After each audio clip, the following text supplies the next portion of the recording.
30 seconds. Got nothing.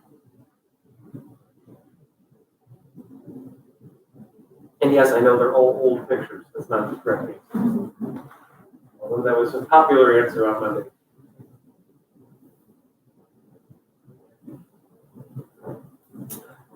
Pictures from these time periods always fascinating. People got so dressed up all the time. Like if you woke up, where's my suit and cap?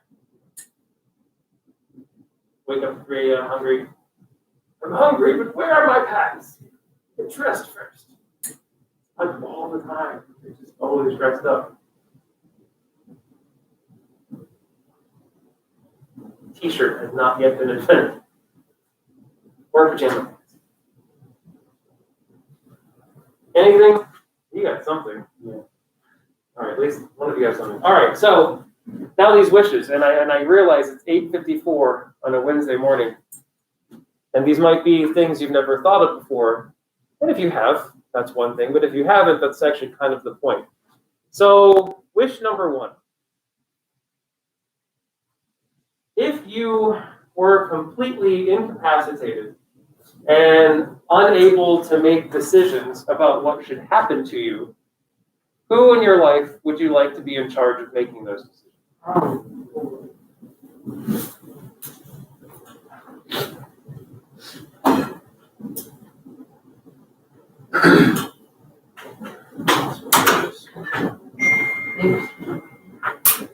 So you're not in a hospital, just like in general?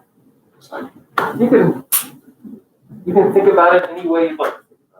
If you're completely incapacitated and incapable, that's impossible. You're incapable of making any decisions for yourself. Who would you like making decisions for you?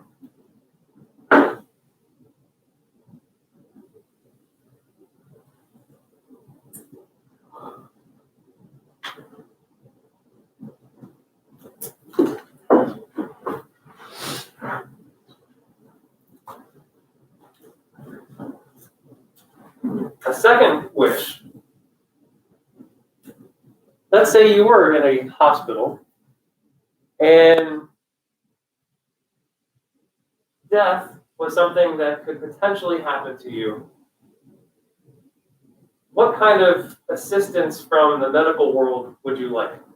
Would you like to be kept alive? The two extremes would be, would you like your body kept alive by machines, even without your awareness of this happening? Or would you like to just be allowed to pass on? Those would be the two extremes.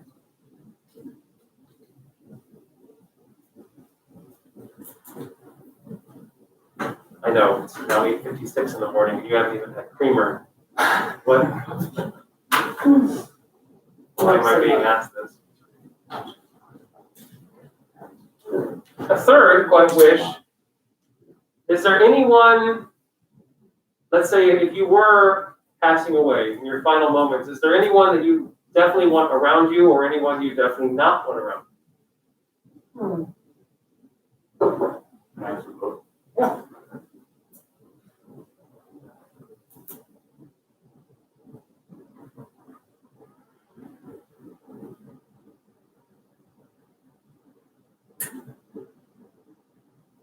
Every time I ask the fourth one, I always think of a guy named Brandon that I went to grad school with. He refused, and I'm not lying, if you know someone like this, he never allowed any type of painkillers to enter his body whatsoever. So if he had a headache, he never took Tylenol, Advil. When he went to the dentist and got cavities filled, he would refuse Novocaine or any type. So question number 4 has to do with something called palliative care, the words over there. If you were in a hospital setting and maybe you were in our final days, what level of palliative care would you like? Would you like a lot? In other words, make me as comfortable as possible, even if that comfort could render you, I guess, cognitively challenged. Or would you like to just be left alone?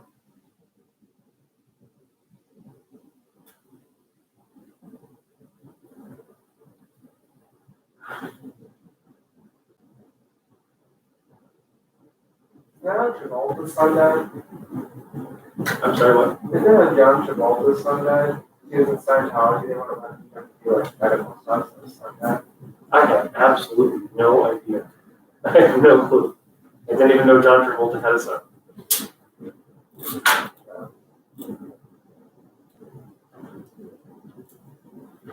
And then last but not least, what would you like done with your physical body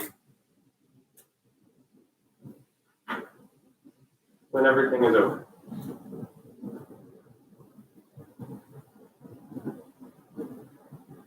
And if you're wondering, no, I'm not collecting these. Although I made it perhaps seem that I was, so that you'd actually write things down. So I'm not going to look over and oh my God. Let's go to Facebook and post what these people say.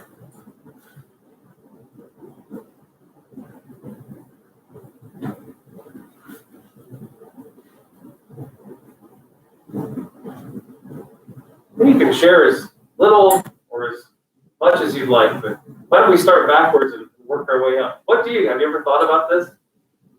What do you want done with yourself? I got my organs donated and then be buried. Okay. Why? So I didn't want to be cremated because I always thought it'd be weird to just say they're moving on and you come over and it's like, oh yeah, that's my dead ex, he's up there. Here's Dante. Everyone take a piece of Dante before you leave. You're Keith Richards. You snort Dante. You ever hear that story? No. Keith Richards of the Rolling Stones, one time in an interview, I mean, I don't know why he would be lying because he's Keith Richards, but if you don't know who Keith Richards is, he's a guitarist and he's famously known for still being alive because he's probably done more drugs than any human has ever done on the entire planet and continues to do so. And he released, leaked, in an interview that once at a party when he was really just out of it, he snorted his own father's ashes. So his father is always with him, no matter where he goes. So no cremation because why? Just because it just seems odd. Well, it's because of that. No. Anybody else? No one mentioned organs, although on Team A. I just said buried. I don't know. You know why? Yeah, You ever thought about that process? not really. How you buried? Yeah. Like where does that? Whoever thought of that? They probably had a pile more. Yeah, I mean, burying bodies for one thing is for sanitation, right? Because you can't just let it sit there. But have you ever thought about our famous Western tradition of buying a very expensive box that's as beautiful as possible and then never seeing that box again for the rest of your life? You know how much a coffin costs?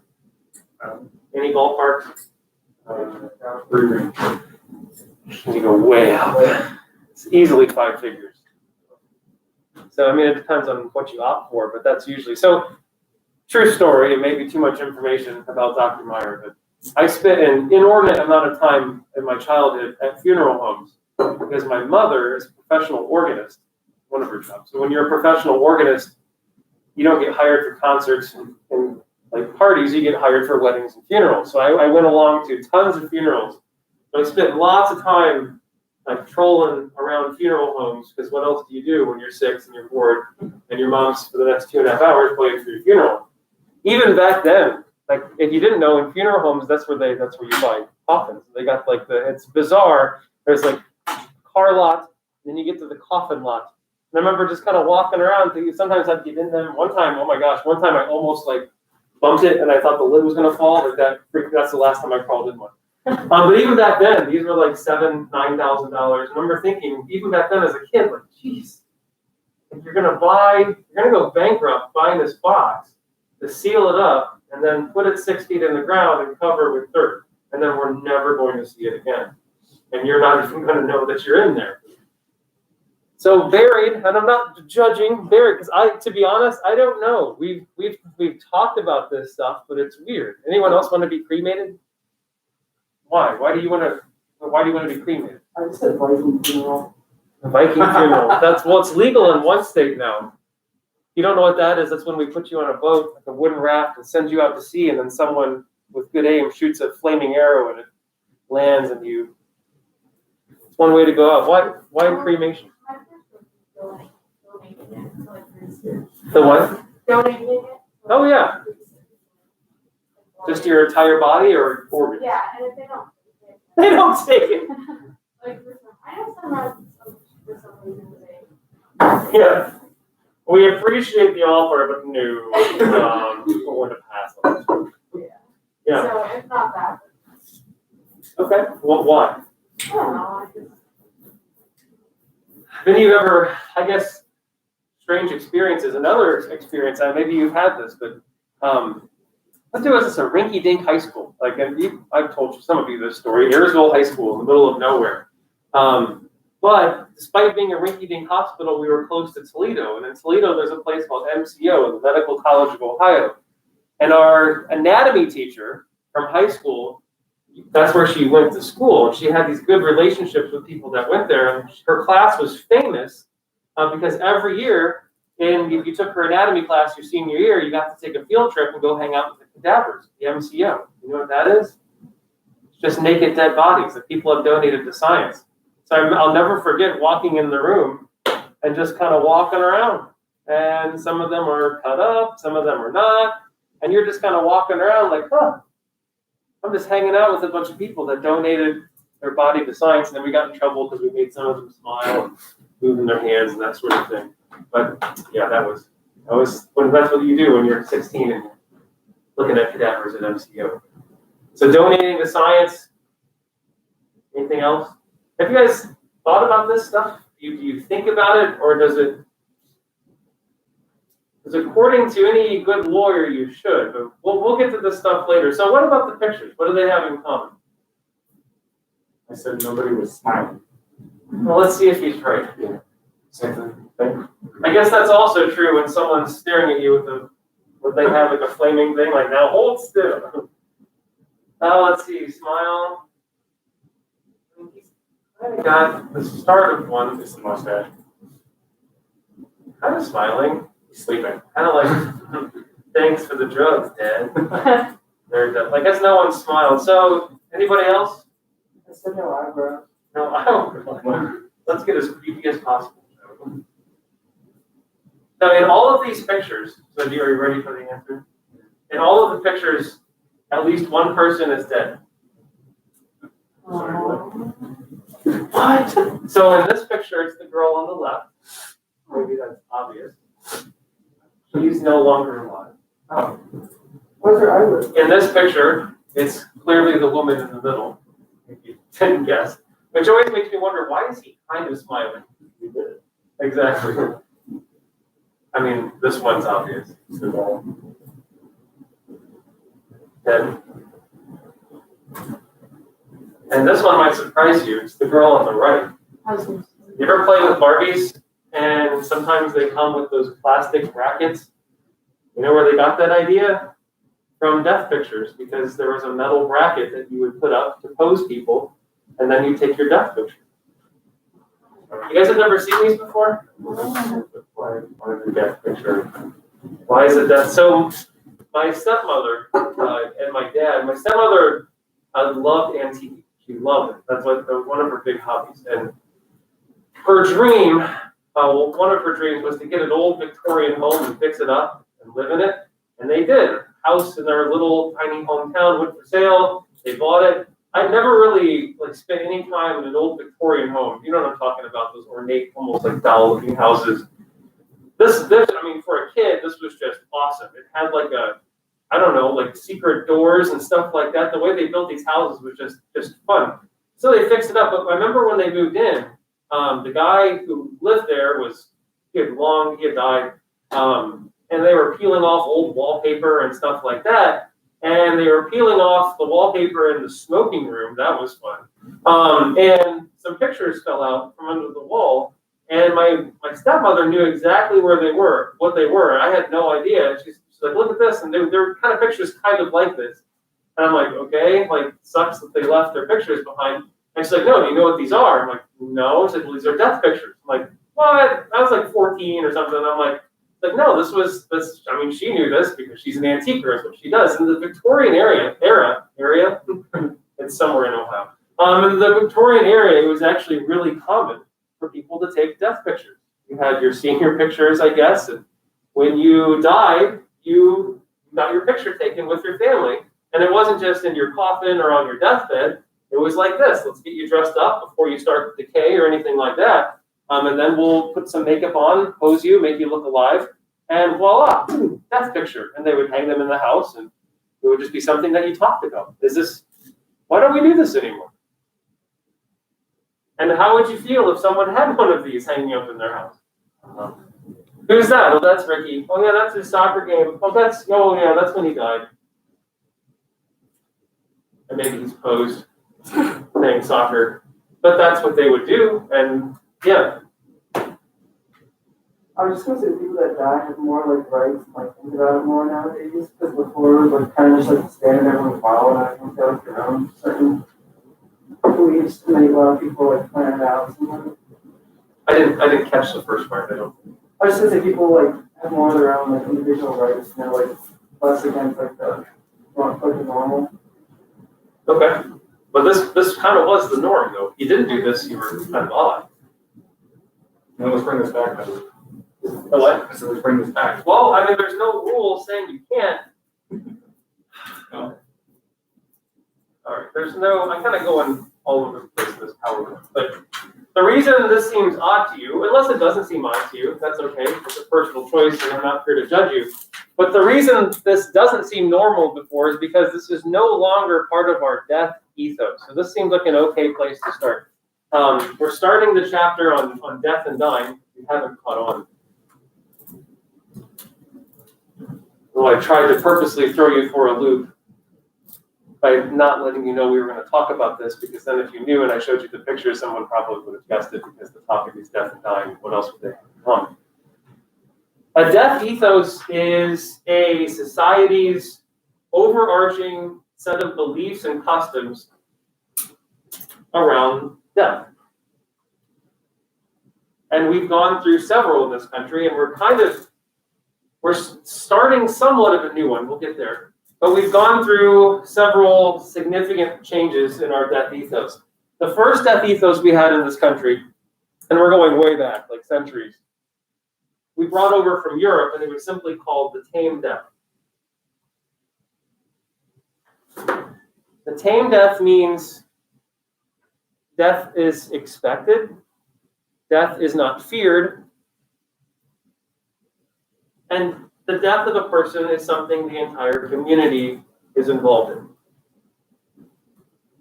Now, if you think about our lives back then, this probably makes intuitive sense, because people died at a much significant rate, or higher rate back then. Anything could knock you out. Not a bad cold, you could be dead in 2 weeks. You might not survive the winter. You just might not survive the winter. Oh, winter's coming. My God, please let me make it to spring. So death was everywhere. So that's more or less probably the reason why we had tame death, because you're just around it all the time. If you're 25 years old, you've probably witnessed 13 people pass away. Some of them your friends, some young children, some older people, but it's just something that you're around and immersed in. In other words, it's just part of life is seeing death, because it's everywhere and it happens. Doesn't mean it's easy, doesn't mean we like it, but that's what a tame death is. It's not feared. It's very common, and the entire community is involved when someone passes away. And there's rituals, right? But everyone's involved, and this is something, out of curiosity, you guys are 22, 21, somewhere in that range. How many of you have watched someone pass away? I know it's a personal question. I have, but it took me at least 30-some years before I actually experienced live my first passing, and I'm glad that I've taught this class before, because I knew kind of what to expect, put it that way. But if I was your age, I had never seen anyone pass away, but just think about that. If you lived in the 1600s or 1700s, this is not something that would be odd at all. Well, then we transitioned into what we just kind of talked about, something called the beautiful death. This was in the 1800s in our country, so literally the Victorian era. The beautiful death, all the stuff of the tame death, death is still expected, death is something the entire community is involved in, but now death is also glorified. And something that's celebrated, which is why we have death pictures. We celebrated your transition, and it all had to do with our overarching beliefs of what's going to happen to you, but we're celebrating your transition. Congratulations, you did it.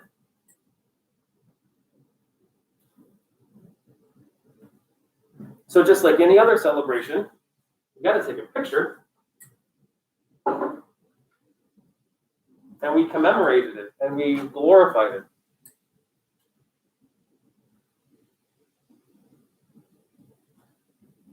I remember staring at those pictures for like the longest time, and after she showed me, like I just couldn't stop looking at them. These are just from weird corners of the internet I found. I'm just somewhat surprised no one's come across these before. So now I've gone through Team A and Team B, and no one actually got it. So the beautiful death is something we transitioned into. And now today, we're kind of towing the line between, well, we'll get to death with dignity, but we're certainly in this, something called the invisible death.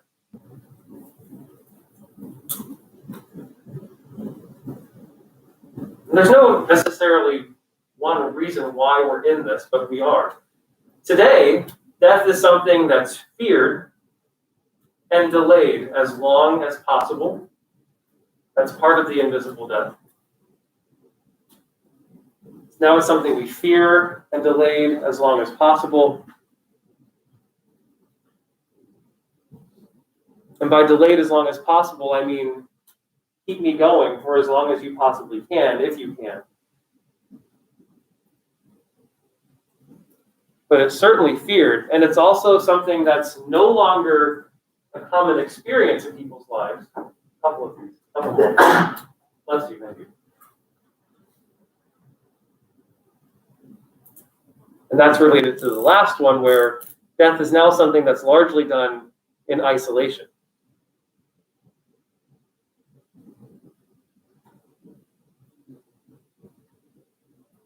So it's now something that's feared, delayed as long as possible, something that's no longer a common part of people's lives, and it's something that's largely done in isolation, which is why when someone does pass away, it's shocking. Oh my gosh. Whereas 200 years ago, they're like, oh, that sucks.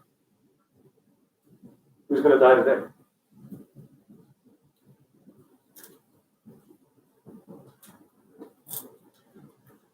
Part of what we have, even though this is just part of the death ethos, a very specific thing that we have built inside the invisible death, which you'll see if you haven't watched the documentary yet. Oh, by the way, just as a tangent, again, I always assume you guys have looked at it already, but there's just a discussion question this week. We'll start the documentary today. It's fascinating. It's something called Facing Death. It was done by Frontline not too long ago. And the discussion forum asked you to just kind of pick apart and talk about one of the stories. They follow several patients in it. But one of the more compelling ones is a guy by the name of John Maloney, who gets admitted and then he leaves the hospital and then he comes back, sort of talking about these things. The social death, you'll see this, though, in the documentary.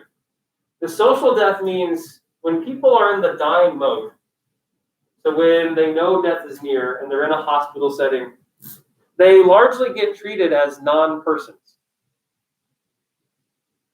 In other words, what we mean by that is people stop going to see them. People have conversations as if they're not in the room.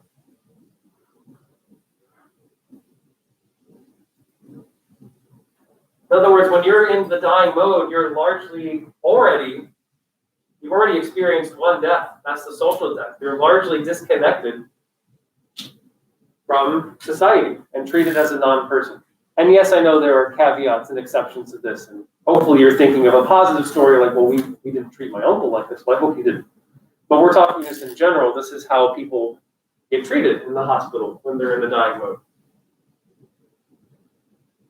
So the result of all this, of the invisible death, is just that, by and large, there's just fear and misunderstanding about dying in this country. Of course, no one wants to experience it. That's always been true. No one in the 1700s would want to die. But they certainly wouldn't understand why their 300-year-old counterparts seem to have devolved a little bit when it comes to death. Why? What is so scary about death? Now, we're also towing the line, and this will be more of a question for next week, but I'll just toss it out there to plant a seed in your head. We're also towing the line of a new death ethos in this country, which is something called death with dignity. Does anyone know what this is? This is not necessarily a new concept or a new idea, but just in terms of society embracing it. Have you heard of this? It's a legal thing, technically. Ohio does not currently have death with dignity. I believe it's up to 10 states now have these laws. Well, I'll just throw it out like a softball today, and we'll come back to it next week. Death with dignity is the idea that if a person is facing certain death, so not a question, not like, oh, well, I might survive.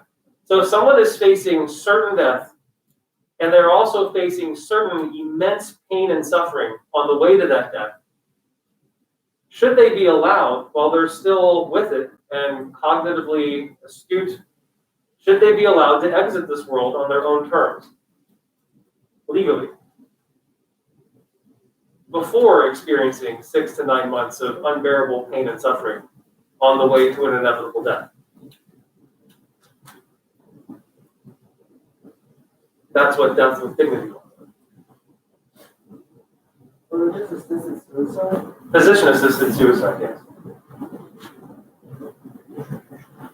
Why would such a law? And what we don't mean, obviously, is someone who's 30 and healthy just deciding, hey, it's legal, here I go.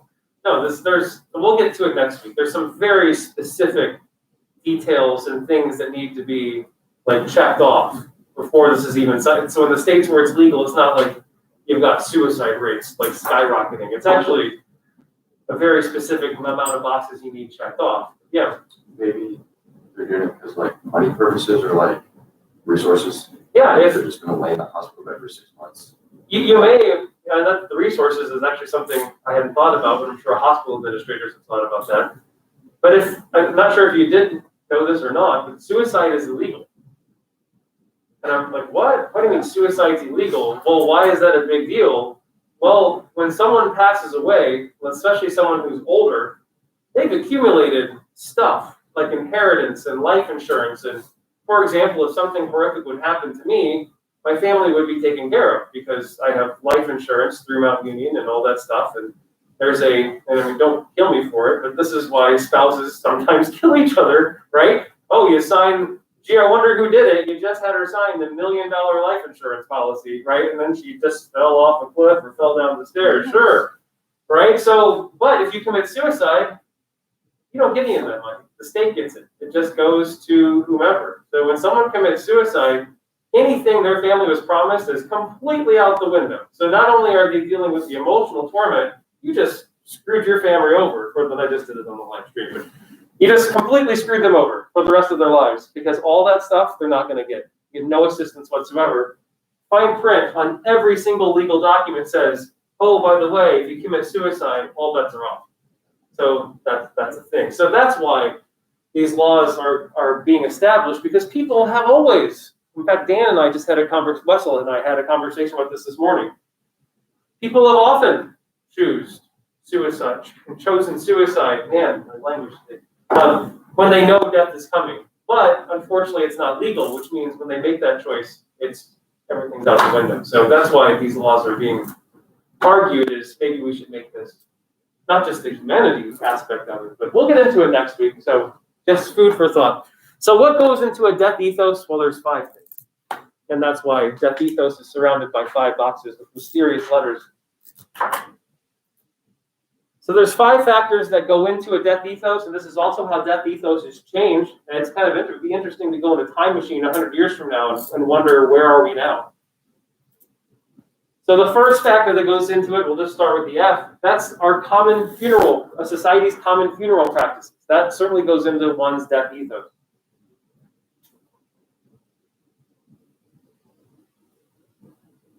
Right? There's a social script that you probably all know, even if you've never been to one, of how a funeral is supposed to go. The person passes away, usually 3 or 4 days later. And again, it depends on your religious background too and your traditions, but the norm would be about 3 or 4 days later, maybe the weekend if it's close enough. We'll have a funeral, but before that funeral, there'll be some calling hours with the family, and we rent out the funeral home a little for a day, and then we all go to the burial ground, or if maybe someone got cremated. It's a little less common, but it's still up there. So we know. So funeral rituals, they're ingrained in us. We know what we're supposed to do. The second, which we'll start watching today, is how do we treat people who are currently dying?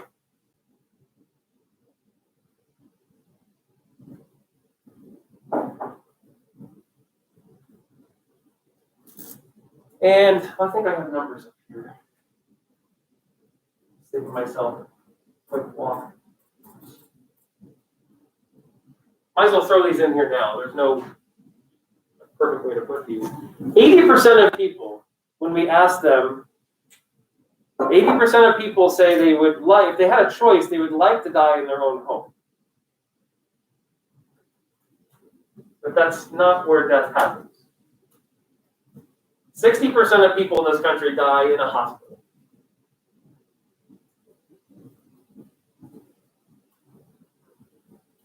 %20 die in nursing homes.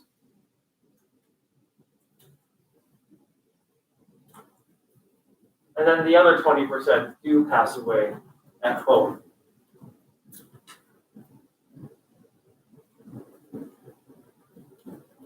Within that second 20%, there's a small sliver that die in hospice care that technically gets lumped into that number. But even then, that's typically only the last 3 weeks of life or so. Has anyone ever been to a hospice? You know what that is? You hear that word tossed out a lot. They're all different, but hospice care, of course, is something, it's just supposed to be more comfortable. It's supposed to be more comfortable for the family, more comfortable for the person who knows they're going to pass away soon. Just, okay, well, we're not going home because you still need some care, but at least you're not going to die in this white, cold room with noises all the time and getting woken up 13 times a day. So hospice care is supposed to be this calm, more relaxed setting where you can choose to pass away. So how do we treat the dying? The second, or the S,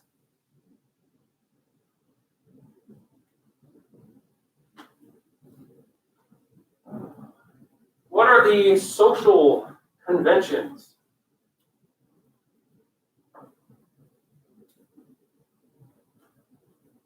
About death and dying. What that means is, for the average person, how common is this experience? We've already been over that today. It's relatively uncommon. In other words, have most people been exposed to it, or is it kind of rare? And if, oh yeah, that one time. So the social conventions. The fourth, the M stands for the media. Bless you. How does the media portray death and dying? I would say, and there's no right or wrong answer here, but I would say overall the media's portrayal of death and dying is not very accurate. It's something that's seen as kind of sudden, and they never show, they always show the end, right? And it's usually someone, their eyes open, and they peacefully maybe take their last breath, and there's some crying, and then cut to the next scene. But they never show, and maybe for good reason, because who would want to watch it, but they never really show the dying process, which I didn't know until I watched my stepmother pass away, that it can take 3 or 4 weeks. I remember being just stunned, like, she's still alive? This isn't what happens. Unfortunately, it is what happens. On TV, we get the rapid descent. And the more general pattern is a very slow, ladies and gentlemen, you're going to pass away, but it's going to be descending for the next 2 to 3 weeks. We never get that message, or we never get to see that part. And then the A, what does this stand? The last thing that goes into a society's death ethos are their overarching beliefs about what happens. So beliefs in the afterlife, spirits, ghosts, etc. That certainly gets built into a society's death ethos.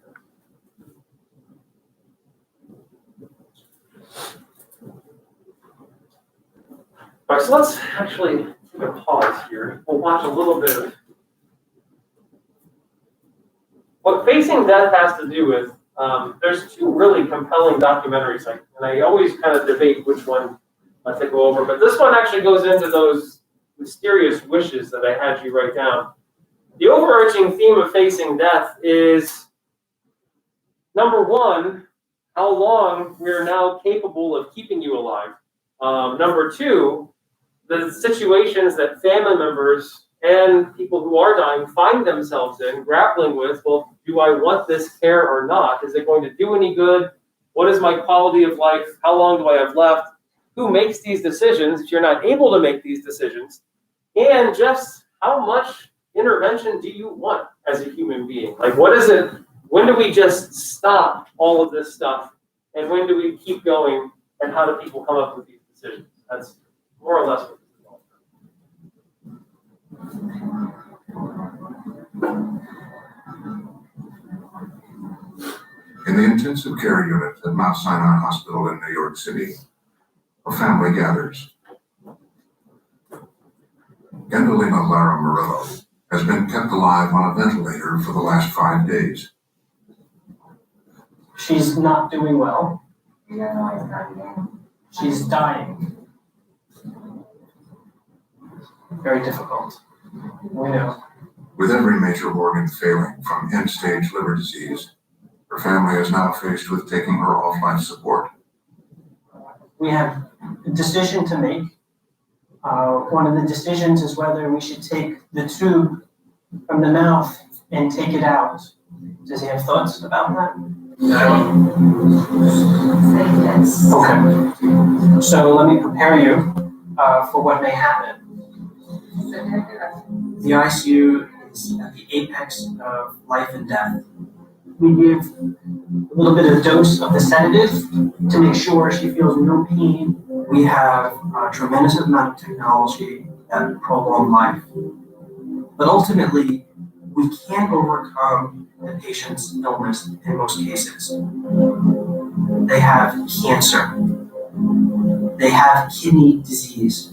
They have end-stage liver disease. They have these diseases that are life-shortening.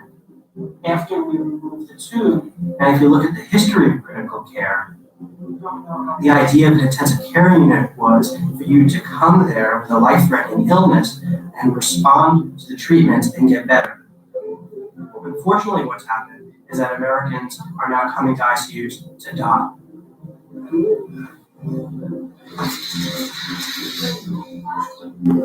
Okay. We're going to take it out, okay? Today, more Americans die in hospitals than anywhere else, often after prolonged illness and many medical interventions. What modern medicine is capable of doing is almost what 20 years ago was considered science fiction.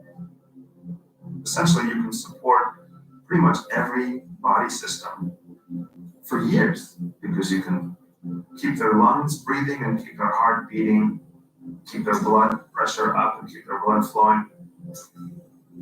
That suspended animation state goes on forever. And so the decisions at the end of life have become much more complicated for everyone involved. As healthcare costs continue to escalate, there is growing concern over the billions of dollars that Americans now spend each year on end-of-life care. There's a tremendous pressure now to reduce care to numbers, as though there's an algorithm for every decision. When you look at, Medicare data on expenditures at end of life, and what is very glibly termed waste. 30% of all care is waste. That's the new mantra. It's very hard to know what that means. And it's very hard to bring that out of Washington and into a hospital and at the bedside with a single individual facing death.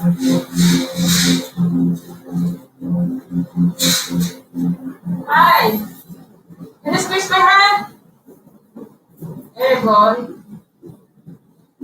Okay, put your head down.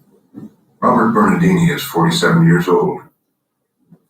He had a massive stroke 2 years ago and has been living in a nursing home. His cost of care is covered by Medicaid. He was here 2 months ago, here, also with pneumonia. He got better. They sent him back to the nursing home and came back in Tuesday. And since then, he's been on the machine. When Robert came into the hospital with pneumonia, he had a cardiac arrest and was resuscitated. He has now been on a ventilator in the intensive care unit for over a week. The first 2 days, he was listening to me because I would tell him, Bobby, if you hear me, touch my hands, and he would. But now, I don't know what it is. It's not happening like that anymore. Nearly 95% of our patients cannot communicate because of either their underlying illness or because of the heavy sedation we're providing. So what happens is that most of the care and interventions are discussed with the healthcare decision maker, who may be a family member or a healthcare proxy. In a perfect world, the patient designates a healthcare proxy and has a discussion about what their preferences would be at the end of life. But many of the patients who end up in the intensive care unit, those discussions have never happened in the critical care doctors. And this causes a tremendous amount of burden for everybody because they now have to make life or death decisions for somebody else. So we know that he had his underlying problems, right? So he has his emphysema, and we know he's had a stroke, and his underlying HIV as well. From the standpoint of his brain, it's unclear whether he's had long-term damage from the cardiac arrest, but it does appear that he's waking up. The bigger problem, I think, right now is his lungs. If we're unable to safely get him off the artificial respirator, remove the tube safely, then the next step is what we call a tracheotomy. Right. But there is a tremendous amount of pain and suffering that can go along with that as well. It will certainly prolong his life. The question is, will it improve it?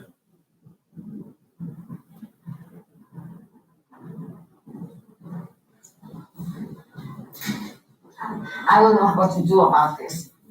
Should I just let him keep living in this condition? I don't know. I don't want him to suffer anymore. I mean, I'm suffering, and I know he is also. I can't handle this no more. But I just hope that I make the right choice. I don't know. I really don't know.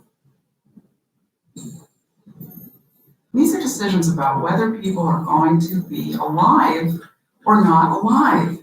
And if they are alive, if they're going to be living with dependence on life supports or not, or in a quality of life that may or may not be acceptable to them. The risk is that somebody ends up in a position that they absolutely do not want to be in, and they are very vulnerable and voiceless and cannot extricate themselves from that position. So she is very, very wasted, very poor nutritional status. She's had multiple amputations of her digits from her underlying disease. Diana Reed is 31 years old and has scleroderma, a progressive disease that causes the skin to tighten and major organs to shut down. You've got a patient who's in shock. When she first came to the ICU 2 weeks ago, she was in respiratory distress and had to be intubated. Although Diana told doctors that she did not want to be permanently dependent on machines, Her family is not ready to take her off the ventilator. Now let's address, So there's a precarious situation right there. So this woman did not want to be in this state, but yet she is because her family has decided else otherwise. But those wishes that you just wrote down is something called an advanced, what the things that should go into what's called an advanced directive. That's kind of what this documentary is all about. The importance of this. I think I have this on a PowerPoint, so I probably didn't need to write all that stuff down. Here we go. Sometimes it gets called a living will, but the technical term is something called an advanced directive. This is in order for it to be real, this needs to be a legally binding document, which means it's prepared by a lawyer, it's notarized, and it's also signed by yourself and also a witness. So this isn't something you can just like write down on a napkin and tell your friend, like, Betty, if anything ever happens, open the envelope. Oh yeah, that's sweet, but it's worthless. And again, this is something most people your age has never thought about. Why would you? But this is also something that most people my age have never thought about. Why would we? And this is also something a lot of people in their 80s have never thought about. Why would they? Even when we include people with chronic terminal illnesses, so literally people that know they're going to be in this situation, only 1/3 of adults in this country have any type of advanced directive or living will. Only 1/3. And people, I get it. People most don't like to think about this. You'll hear people say, well, if I make the living will, then death is going to happen. Like they start thinking like, I don't want to think about this. Well, I get it. No one wants to think about it. But here's what they include. I guess the more specific terms are over on the board. So it is somewhat worthwhile. The first wish. So these are the 5 wishes that should go into this. The first wish is your health care proxy. This should not be a group of people like my sisters. No, don't do that. This should be one person and one person only. This person should also know that they're your healthcare proxy. Sometimes people are surprised. Oh, this also gets known sometimes as a power of attorney, et cetera, et cetera. This is essentially the decision maker. So who do you trust essentially will follow what you're about, all the other stuff. Who do you trust in your life to make sure your wishes get granted? The second wish, which is also equally important, which is what these people find themselves in, is treatment, what to do. There are actually 2 specific components for this. One is known as the MOLST, the other is known as the POLST. The M stands for medical, the OLST stands for orders for life-sustaining treatment. So what do you want done? What are your orders for life-sustaining treatment? This woman, they just said, did not want to be kept alive by machines. She is now being kept alive by machines. Physicians. So we have medical orders for life-sustaining treatment and also physicians' orders for life-sustaining treatment. Not sure if you've ever been in a hospital, but your physician is not always around. I'll be back next weekend. Good luck. Enjoy your time with the nurses. The medical OLST is for the medical personnel that's actually staffed in the hospital, the nurses that are there, et cetera, et cetera. But they both essentially include the same information. What are we supposed to do with you? And there's 2 extremes. One extreme is called full code, and full code means this. Not that. What Diane finds herself in. Full code means do everything. Do anything and everything you can do to keep this body alive. The other extreme, of course, is DNR, which is do not resuscitate. But that's a little bit of a misnomer because resuscitate, we typically think of CPR and things like that. Actually, the MOLST and the POLST has 3 components to it. which is what the H, the B, and the D stand for. Your heart, your breathing, and your digestion. So if you go into cardiac arrest, you want to be hooked up to a machine that will keep your heart pumping. Do you want any CPR whatsoever? If you can't breathe, you want a ventilator. Or even worse, do you want a trach? And then digestion, if you can't eat, you want a feeding tube inserted. So the H, the B, and the D, all these factors go into both the MOLST or the POLST. The PC, what that stands for, and I wrote it over there on the left, the comfort level is palliative care. What level of palliative care would you like? For some people, this is all they want. They want a DNR, but they do want a high level of palliative care. Just make it comfortable. I know I'm going to go, but make me as comfortable as possible. And again, the thing to consider here isn't just, of course, no one wants to be in pain, but the thing to consider is the higher the palliative care, there's typically interference with your cognitive function.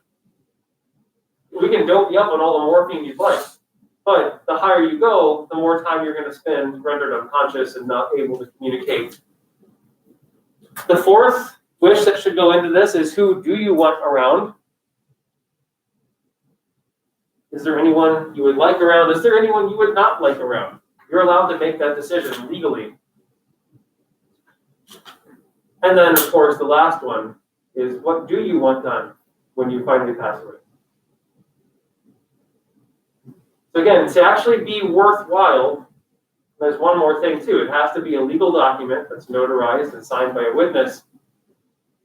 And yet, sometimes people do all those and it still doesn't get followed. And the major reason it doesn't get followed is the last step. It has to be put into your medical record. Today, that's easy because it just means going to your doctor and saying, please put this in my medical record. And thanks to technology and the internet and computers, it's there. So it should pop up. Your medical record is something that can get accessed. But you have to make sure it's in a medical record that can be accessed by a hospital. If it's not, and you just bring it, like, oh, your Aunt Susan, it's not in the medical record. So a lot of people find themselves, for various reasons, in situations where something isn't being done. The main reason it's probably not being done is they just simply don't have it. It's just, for the vast majority of adults, this isn't even something that they have. And so these decisions are left up to the doctors who try to leave it up to the families, and then it causes arguments and decisions and all that sort of stuff.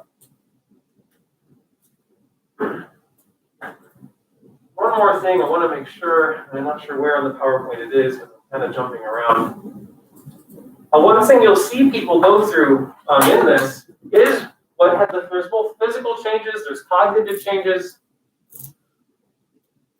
there's emotional changes, but we'll cover that later next week. But the major physical changes that people go through, so how do doctors and physicians know someone is getting closer to death without being able to give usually a specific time? But someone who's starting to enter the dying mode typically spends a lot of time sleeping. They're usually unconscious much more than they are aware, cognizant.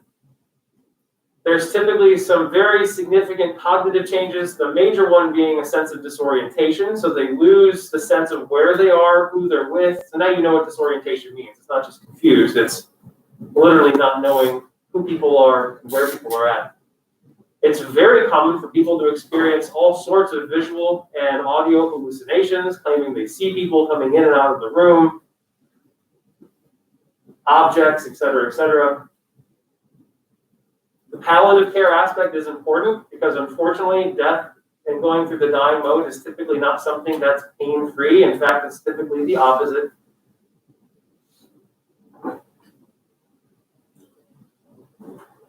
And then last but not least, something that is not, this doesn't always happen, but it is common. Something called anorexia-cachexia syndrome. Anyone any ideas what this is? Maybe you've somewhat experienced this. My best example of this was actually my grandmother, who passed away of Alzheimer's disease. I didn't see her in the last month of her life. So I saw her about a month when she was still alive. And unfortunately, the next time that I saw her, she had already passed away. And I remember seeing her after she had passed away, and my first reaction was, wow, that's literally like 1/3. I didn't say this out loud, but that's like, she is so tiny. It looked like she just like shrunk. And what she had experienced was something called anorexia cachexia syndrome. Anorexia, of course, means loss of appetite, but cachexia means loss of muscle mass.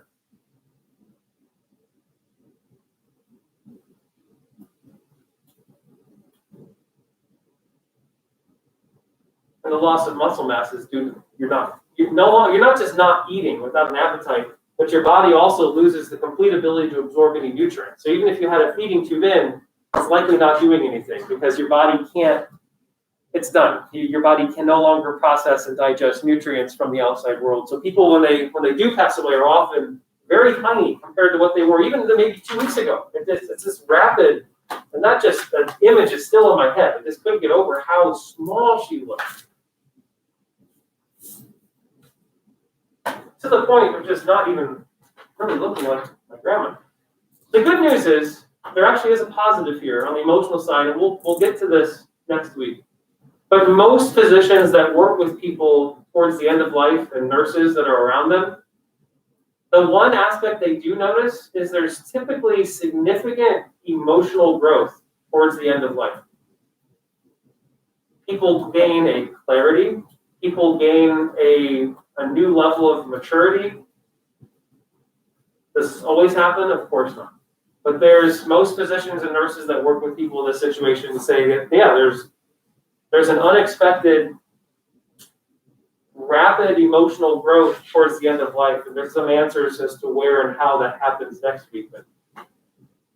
So despite all this, there actually is one positive thing typically happening with people. Again, it of course depends on the situation and the individual person, but just a couple more minutes, then we'll get on. It's a family situation because we did meet with them yesterday and they're coming back in today. And we have some difficult issues that we've got to address with them. What we're doing is giving her every form of support that we can for all of her organs. She's getting maximum support from the respirator. She's getting medication to keep her blood pressure up. Her kidneys really haven't been working. There are clinical situations where the odds are so overwhelming that someone can survive the hospitalization in a condition that they would find acceptable. Then using this technology to support the physiology of the patient doesn't make sense. And yet, for almost everybody involved, it feels much more difficult to stop something that's already been started. Right now, she's on the respirator. You want her on the respirator.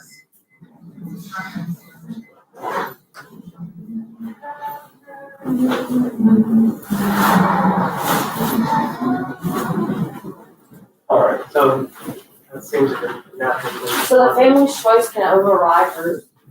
Well, she has no choice. I mean, I'm not trying to be blunt, but it's essentially hearsay. Even though the doctor said that she told the doctor she doesn't want to, but the family, someone's got to make the decision. What if that person on the ventilator has their pretty well saying, They take don't me want. off?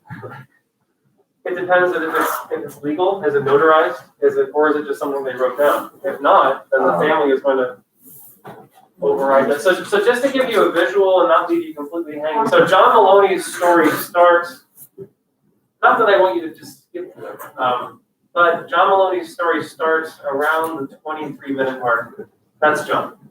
And his path begins with him coming into the hospital. He suffers from a rare form of bone cancer. But this actually is a positive scene. He gets to go home. Then of course he finds himself back in the hospital, I think 3 weeks later. All right. Yeah, there's no easy or non-blunt way to talk about this. So. If you have any questions, just let me know.